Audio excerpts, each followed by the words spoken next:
live here, and I am in the process of continuing to pick out more plants that are going to be in my display, getting those plants into a shady location, maybe even tidying them up a bit. Wow, I smell very intense fragrance around here. It's not that. But you know what? I am going to be right back because I need to get down a couple plants that I'm going to add some sphagnum moss to. Um, and let me figure out which one that I'm talking about. Perhaps this trichocentrum. And wait a minute, let me see. I gotta be gentle here. And you guys don't know what I'm doing, but I'm taking this plant down, which is the trichocentrum, which was up, and I am going to put some moss around. I'm going to drape some around the plant just to, because that's what it likes. That's the reason. I'm not going to sugarcoat it. It likes that moss. And I can do that real quick here. The moss is right there. It's already moist. You can see how it's green. And the plant is up there. And I know people criticize and don't like those inorganic mounts. But really, you don't have to ever worry about it. And I'm a firm believer that if it's doing okay on what it came with and what it's on, don't F with something that's working for you. So, kind of loosely putting the moss around the plant, really making sure that it covers a lot of the roots. And I'm going to probably put some back here as well. And as I said, the moss is, let me move this a little bit.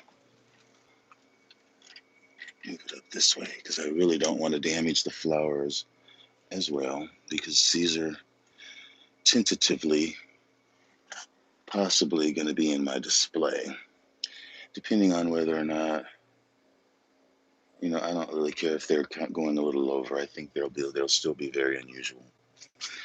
Um, but what I want to do is look at the back, and really I'm just kind of draping it. And later, when I set this camera down, I am going to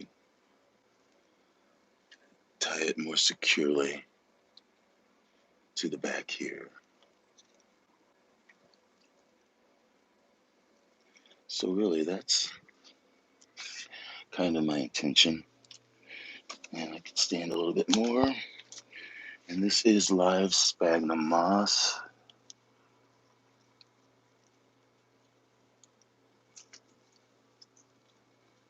Okay. So that's actually a nice look, even without it being tied down. I mean, you can see how it looks. I kind of want to put some on this as well, and I think I will, because you can obviously see this is a deciduous dendrobium.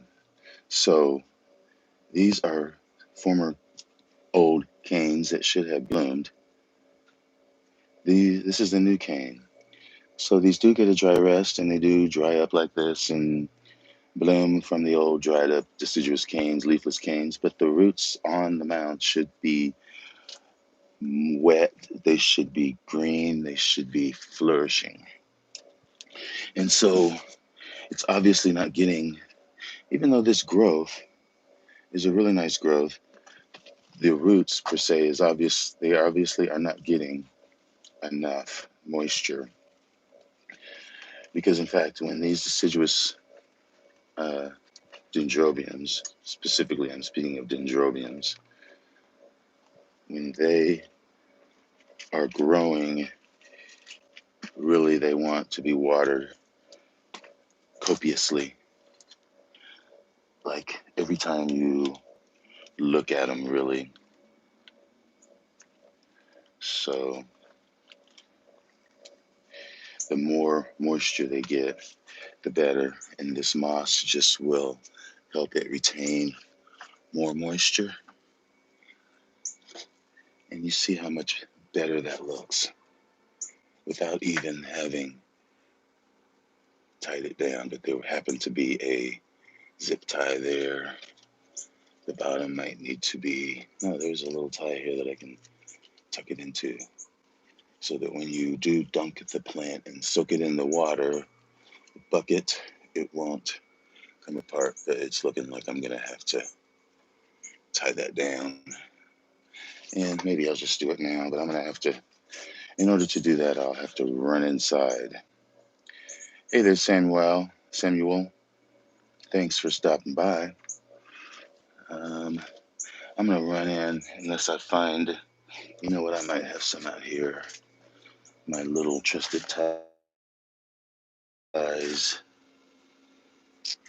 And I did get the scale off of this today, so I'm going to hang that up somewhere. But let's look down here and see if there's, I knew I had one. And I probably, here's another couple. Let me just go ahead and take them down there just in case I see something else that needs some maintenance. I've left this out, continue to. You can see it's still doing well, although it does need a little bit of cleanup because that looks like a little bit of a mealybug issue developing. And this could probably use something. I might just have to bring this inside or find some Listerine Gold and dunk my plant in just to kill whatever is in the media because it does look like there's a scale or snail, something that's eating my plant or it's trying to. Geez, that's not good. That's my Nodosa gladys. That is a hybrid, and those roots from that little mount are really going to attach itself kind of in a similar fashion of attaching itself. As you can see, this is my perennie right here, and it's hanging on this ugly inorganic mount, but the roots have gone into this other mount and on down in here. So this one is actually going to get in the same way, which is Flagellaris times jungle elf. I might have to add, I think I'm going to add some more live moss to this. This really just has live moss, a little bit of bark in here. And yeah, here's the tag, or Petii times Nodosa. And there's a Flagellaris bud over there. So, and you can see how that little sloppy job of draping has produced that growth. This is that old cheap stuff. Didn't have the live sphagnum. And you can see up there on that other trichocentrum that is up here, how you can see those two growths that are new growths. And those have only come out since I've added that extra layer of moss. So that's pretty much the story about trichocentrums. And that was found out when I finally got that Stacy-eye right here, and it's in a moss ball. And you can see how the roots have just taken to it. And it gets watered every day so that it stays wet. And it's giving me those new growths. It's just too much stuff here to, but anyway, it's giving me these growths that are elongating. Here's the second one, and then here's the third. So that's doing really well. I do hope to see blooms on that. I am hoping so. So, yeah, let me go ahead and do what I was doing. So I'm going to set this down here. Hope you're having a good weekend, Samuel. And move my wine out of the way. I'm pretty much a bull in a china closet by nature, not horoscopically, although I am a Taurus. Now that's not. I'm gonna have to get a bigger one, and I thought I saw a bigger one, so I'll be right back. Oh, and this doesn't even look any bigger. Yeah, I guess it is. So I just have this tie, and kind of just spreading it around more. And actually, I think I want to just put it in the back, just because it looks better. And that's really all you got to do, and that'll just hold it there. The top part, I really just wrap around like the hanger part, and that will secure it in there. So I really think that looks so much better, and the plant will like it better like that. So much better. There's my Kiku. I don't know, I wish this would do something. This is my Succatum. That bloomed really nice. I don't see any growths coming up. Although on this over here, which is Dendrobium signatum, there's a new growth coming up there. Actually, there's two new growths. Okay. And this spike here on my Gongora grossa getting even longer. Should be expecting more spikes, although it has already bloomed earlier this year. And this is that Bastiani Aikiki that I mounted here, and it's getting that new leaf there, which is pretty good. And what else? Does this need to be watered? This is my Brachiana Phalaenopsis species. Actually, I am going to put some of that live moss on this because this is that yucky moss. And it was the only thing I had at the time when I got it. But I am going to take some of this off because this is ugly. I mean, it is okay, but and I'm not ripping roots because the roots are attached to. I just want to get rid of that. And I've got some fresh live here. And this is where the plant is, where the crown of the plant is, right in there. So I want to make sure that area is kind of protected or not protected. I mean, not covered up so much.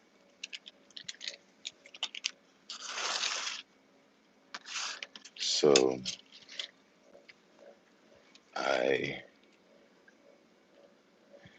am again going to kind of stick it up through the hanger, and you can see how it's already draped down the plant like such. And then there's a tie back here. I can just tuck it in behind here. And you see there's roots all along the side here. I'm going to cover those up, make sure that those are getting constant, not constant moisture, but they are getting extra. Don't want those roots to dry out. And that is so much better than that other stuff. And it's still the the main portion of the plant right there. Although the whole plant is crucial as far as the roots that are all over the mount. That is my Phalaenopsis graciana that likes it in deep shade location. This is one that I bought out here to spray and just left it out here. Um, yeah, this is my hieroglyphica.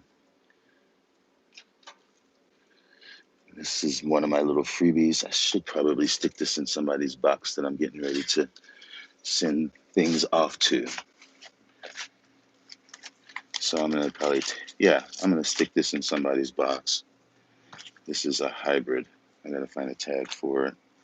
Hybrid Stanhopea. Beautiful still. Jamaica red. Let's walk over this way, and I'm gonna hang this plant up.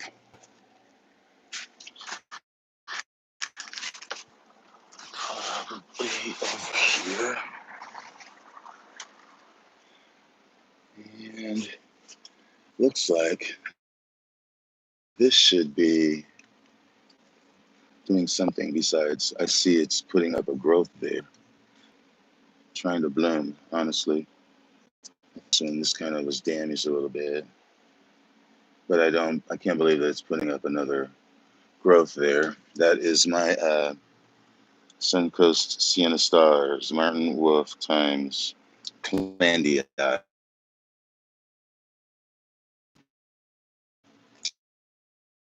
Oh, that's it right here. That has those new growths recently repotted in cocoa husk. So yeah, and here's that new acquisition of mine. That is that Trichoglottis. I'm not seeing where the tag is.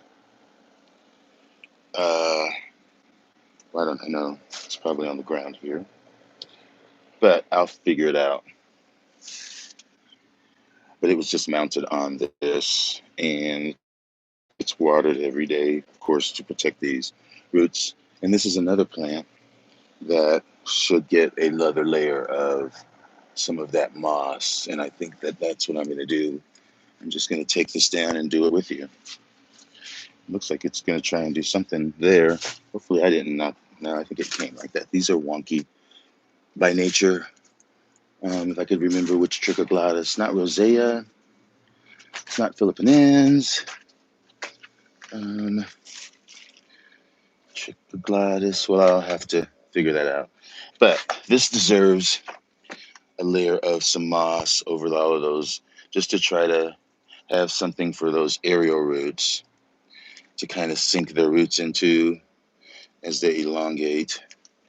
And I purposefully mounted this on this so that the mount would go this way, and then there would be a portion of the plant that's going this way, so that this area in here I could drape with moss,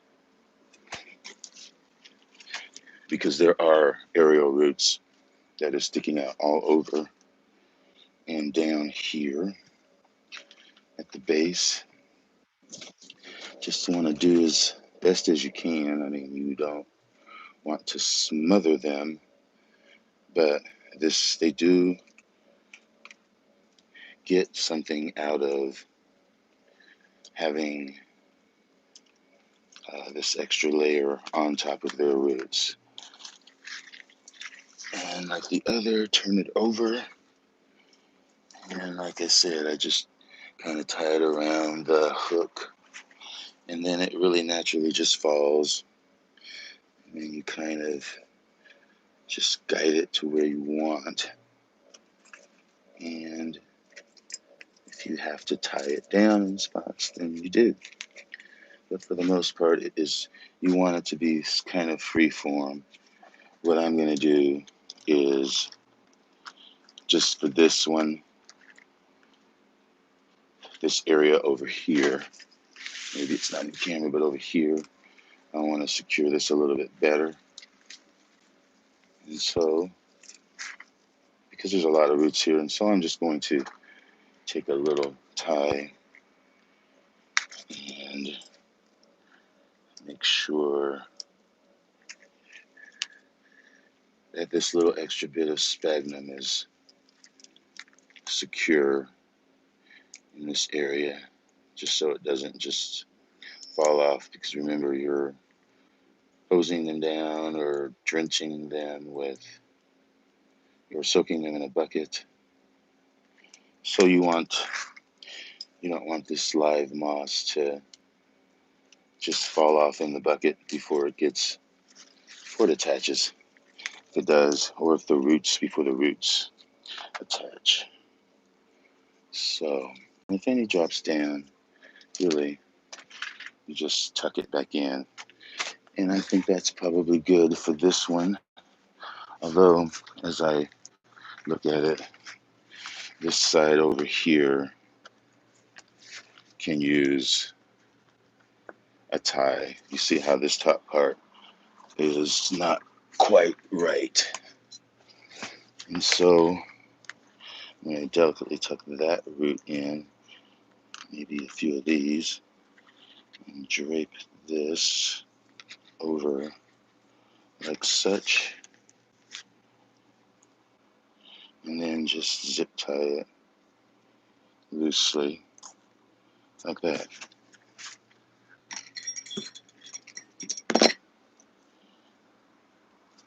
I wanted some this way. So yeah, that's how I'm going to do this. And just for the purposes of this video, without taking it all the way over there, I'll just hang it up here and show you what I did. So you can see the moss is lightly draped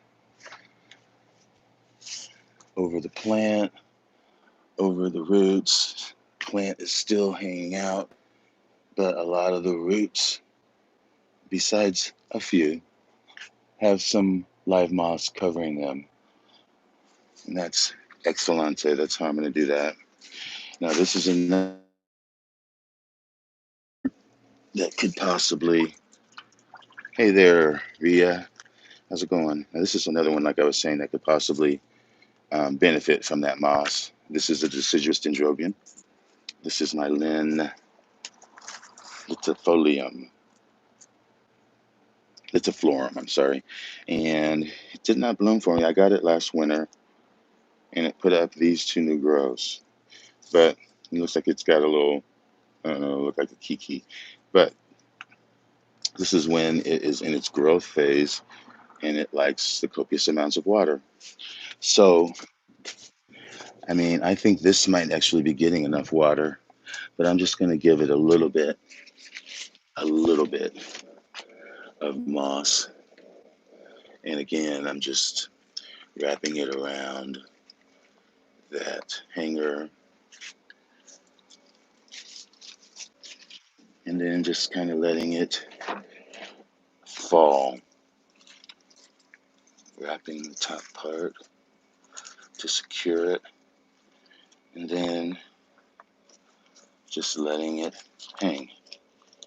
And that's fairly the point.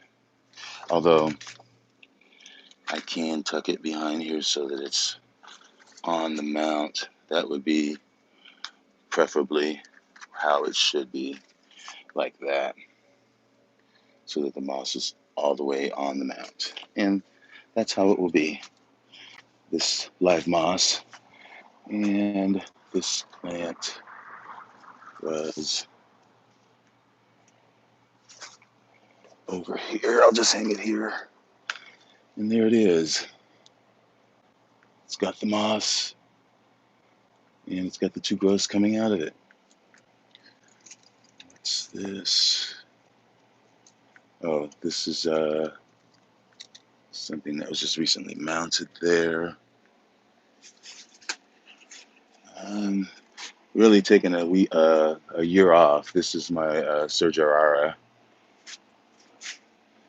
Did bloom last year, but not this year. It's barely even growing. It's got that one, and it's got this little thing sticking out, but it's not going to do anything. Same as kind of like this is the time that I should be getting something here on my Baby Phoenix Kona.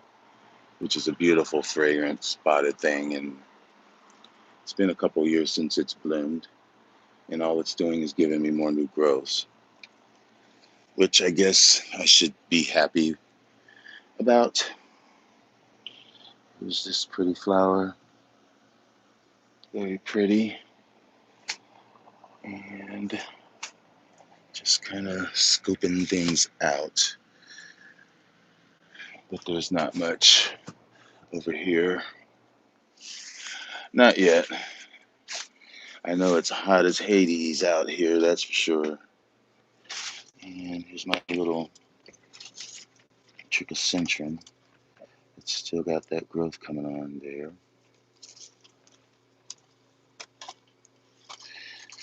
Turn this around. I haven't looked at this other side for a minute.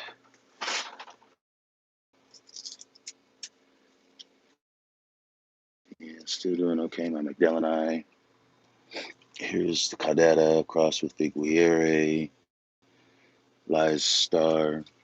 Still putting up new leaves, same as this Lies Star over here. And even these little seedlings here, these little crosses are doing okay. And this one finds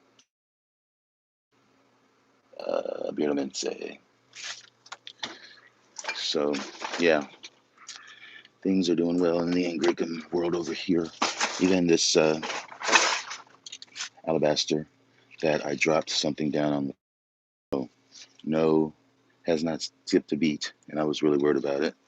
Here's my George Kennedy, but looks like it's losing a leaf. But you know what that's from? That's from being under this canopy and water dripping down and it getting caught in the axles. That's the fastest way to lose your plant, or it's just to lose a leaf. And here's another Angraecum here. Got nice roots. Got a new leaf. This is a vining type. And here's my Scotianum. Here's the one that I just got from Kelly, Gem Star. Got to pay attention to these. Of course, my Crestwood is still kicking, putting out leaves. Here's my longer calcar, and here's the other seedlings that I have. So yeah, and there's my Joyce Stewart back there that I just repotted. This is my Grandolina. I do not have erectum. I don't think I can grow erectum. I think that's too much of a cool grower. I have actually tried to grow that one. Uh, Either I've tried to grow it in a pot a couple times, and bare root. I think I have enough humidity for that, but it was the temperature. I believe there are cooler grower species for me in my environment because it gets to be hundreds of degrees here, humidity and heat index wise. But my Gongora will be great. Here's my Eranthes grandiflora, one of them that I have. That's had a really nice summer of growth. It's finally getting a little bit of a wingspan to it. It should actually be putting up spikes. It should. Not sure why. Here's my distichum, my Angraecum distichum that I just sit there because if I look at it too hard, it's going to die. Here is my Echlorianum, same thing. It's recovering in a semi-hydro, and actually it's got that ugly moss on it that I should put the new, but not right now. I'm not going to right now. Anything else? You know what? I'm going to show my other Angricoids that are in here. Since you're asking about them, Peter, here's a little bloom that's fading, although it's already faded, looks like. But as far as Angricoids, here is my Modesta, my Arangus Modesta, which put up these two leaves this summer. Nice plant here. This is a hybrid, which is I think it's the Lady Rosemary or Lady Lisa. Lady Lisa, Angraecum Lady Lisa. And I have another, actually I'm passing by these Angricoids. This is my Renangerus, that's what it is, Renangerus amaniensis, Renangerus, which hasn't really done much this summer. It hasn't died, that's the thing. And maybe it put up one leaf from the baby. I don't think it put up any from this. And here's another one that I haven't had that long, maybe a couple of months. This is my Ioniella polystachya, which this is my last chance growing this plant. And it did lose initially a lot of leaves like they kind of do. And I initially had it sitting against that fence in a more shadier location. And it seems to have stopped losing its leaves. I don't see root tips, but it seems to have stabilized as far as the leaf issue. And that's usually what happens with Yaniellas. In my experience, is as soon as I get them, whether they're big or small, they always lose a few of their leaves. And depending on how many leaves they lose, you may lose the whole plant. That's just in my experience. Here's an infundibulare, but it's a little bit of a cutting that I got. Yeah, Angraecum infundibulare. It's just a little seedling that is in live sphagnum. There's my big bulbophyllum here. That is my bicolor. But Angraecums, here's my other Magdalena, which is the queen of Angricoids. Had some nice growth. These are preparing for like a little bit of a cooler rest, cooler, drier rest. Magdalena does. And down here, I actually probably have killed this Arangus, although I don't think so. It had actually two plants on it. And what happened was I left these in the water overnight. And so it looks like one of the plant, this one on this side, is going to try to do a slow rot on me. This other one, it seems like it's still doing okay. It had been, I've had these for about a year now. It had been covered up in moss. I'm going to have to put some more moss on it because that moss really helps protect it. These are all more intermediate.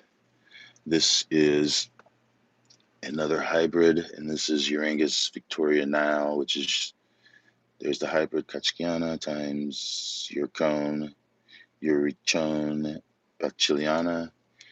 And I have two of these. Here's another of that hybrid that I have in this pot. And there was a leaf that just left, but I still think the plant is okay. I don't know what the deal is with that leaf. Well, yeah, you can see looks like it's rotted, but this plant seems to be doing good. Although I think this plant is doing good as well. It's the same plant. There's the tag. Same plant. And then just moving on down, I have a couple of more. This is another Lady Lisa.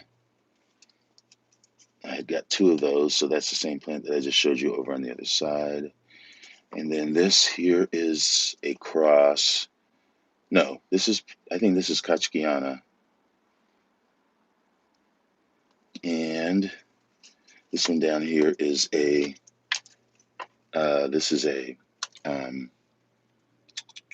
this is not a Angricoid. This is actually what is it? It is starts with an R. And I know I have another one somewhere, or the tag should be somewhere on this plant. And I can't remember, but it's gosh. But anyway, I'll try to remember and I'll put it in the description somehow after this video is over, because I'm not going to be out here long because I am sweating. But this is another species, and why I can't, you know what? The species that I'm talking about is right here. Where's the tag on this? Now, of course, I can't find the tag, but this is the same as this. Same, but it's a different species. And for the life of me, it starts with an R. Both of these are the same. Anyway, and the name is right on the tip of my tongue. But they sit there where they're in the area where the bucket overflow is, and so this ledge is always wet, generally because we've had a lot of rain. Um, wish my Mimi Palmer would give me more blooms, but that's cool. If you don't want to, that's fine. That's just fine. Here's another angricoid. This is a species. This is a Jumelia fragrans. This is one that I almost lost. Again, it was a full plant all the way down here. You can see the stalk. And it was just neglected, more or less, because I had too many. And I just got refocused, and it's recovered now because it's really have put up many growths, and the roots are doing very well. Now it is, since I've, uh, focused myself back onto it, which was a good thing because I did not want to lose that plant at all. And here's this, which people have been asking me about. This should be a first time bloom, and it is fragrant. It is fragrant. And that is the Christian Sonianum Vietnamica times Vanda insignis. Sure, there's a name for that. And let me see. That's pretty much my angricoids besides the ones that I walked past over here. And then I'll get off here. This is another Jumelia. Really. Here's my Eranthes ramosa. Still kicking in there. These like more moisture than the others, but that's still a baby. I was saying this is my Jumelia. Uh, what is it? I always have to look. Jumelia punctata. And it's got some little babies down at the base. Here's another stalk of it. And it is still alive. It hasn't bloomed for me yet. And next to this is Jumelia comorensis, which it does need some new sphagnum, although it's got some decent sphagnum on it already. It's got nice roots and it's blooming size. And down here is my very sad Angraecum florentulum, which used to be this big, but it's slowly dying. I think I had it in too much sun. These like shade, deep shade. So I'm hoping that this side of the plant, which is doing better, not this dead thing, but at least I have this, which is putting up a new leaf. So I'm hoping with the addition of some of that sphagnum that it will turn around and, you know, do better. And I think here is one of my Angraecum compactums right there that I've had for a minute. And then here is one over here, a compactum cross that's here. This is actually a bloom size one. And yeah, I think that's pretty much what I can remember at this point as far as my angricoids. There's a spike on my Bobo Mingaruda. See, and I think this is from the drips as well. It's got to be. So, yeah, there's my Kaneko, Dendrobium Kaneko, that's got those buds, and here's more buds. So, yeah, that is my angricoids. Here's my purple rain that I got from Moats. And the roots have done pretty well. Roots have done pretty well. So let's end the video on this beauty. Copper Queen. Not Copper Queen. This is Hoku Gem. Freckles. And thank you all for watching this. Hopefully you have a better opinion of that live sphagnum. And those trichocentrums, love it. Love it, especially while they're young. That helps them grow, grow, grow. Grow, grow, grow. Grow, grow, grow. Like this is a tigrinum. Grow, grow, grow. But anyway, thanks for watching. Go Dallas. And we'll talk soon. Bye.